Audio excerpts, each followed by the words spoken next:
So to me, Crusader Kings 2 is one of the best games to ever come out of the Paradox Development Studios. It has pretty much everything that you would want from a grand strategy game. It's got politics, it's got warfare, intrigue, and just so much more. Stellaris, on the other hand, like Crusader Kings 2, at launch is relatively bare bones. But considering how successful it's been since release, we can expect at least a few years of updates and expansions to come our way. Now, rather than reinventing the wheel, there is a few things that can be adapted from this medieval dynasty simulator that can make Stellaris even more great than it already is.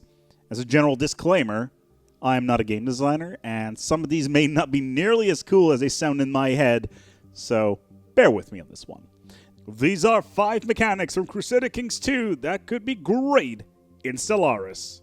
Probably. Now, this brings us to the 5th pick, and it is a staple of medieval stories. It involves the bubonic plague, syphilis, and such things as consumption. And this, of course, is disease. It is everywhere in our current day. It is the scourge upon our society and is most likely to continue into the future. In Crusader Kings, disease is always looming with scripted events that can devastate your best laid plans. Transferring this mechanic into Stellaris opens up a whole new world of potential. Events, bacterial warfare, relief fleets that can be sent to other empires in a futuristic way of humanitarian outposts for those relationship points and forging future alliances. You could even add specific species traits that are regarding disease and infection rates. Some of these key transferable mechanics are traits dealing with health, disease lethality, and healing events. Now, belief is one of the pillars of medieval society, and within science fiction there is numerous species that are driven by what they perceive as the divine. This, of course, brings us to religion. It is possibly one of the better developed mechanics within the base game of Crusader Kings. It fuels war, discontent, factions, and, of course, the Crusades. Transferring some of these mechanics into Stellaris would finally allow species to go full Deus Vult on unexpected but oh so heretical alien. So some of the key transferable mechanics here would be popes in space, crusades, heresies, and my personal potential favorite, Xeno's sacrifice.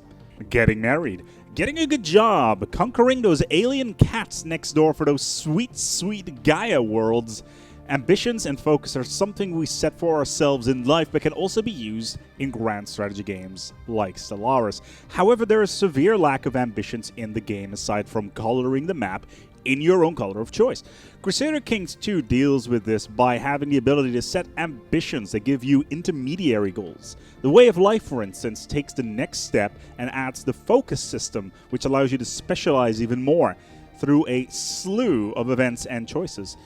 These two systems, if tweaked to work on an empire level, would revitalize the mid-game, giving your species purpose and direction that doesn't involve just colonizing one more system and making your colored blob slightly larger. Now, transferable mechanics here would be ambitions and focuses. Now, what would Game of Thrones be without the constant backstabbing and scheming? The boring court of House Stark, of course, that's what it would be like, which brings us to Intrigue, which is by far one of the funnest mechanics in Crusader Kings 2. Scheming to kill another leader, blowing up a roadside inn using a basement full of manure. Such silliness. The point of this mechanic is to undermine others through subterfuge, destroying them through underhanded means. In Stellaris, this could be done through, say, a crime faction, secret police, or special organizations who do nothing but look at the enemy and giving you options to make their lives more difficult.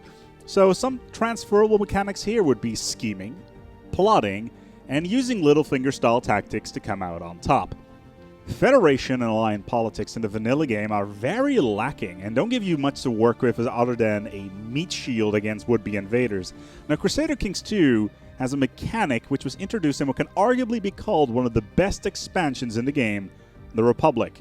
Now, this add-on introduced the idea of the Merchant Republic house mechanics, specifically the ability to upgrade your house as the century passed by, slowly improving it over time to give you bonuses.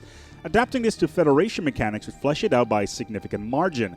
Instead of a quote-unquote house, which you could upgrade, you could build a space station, which is the capital of your Federation, which can then slowly be upgraded by each new president.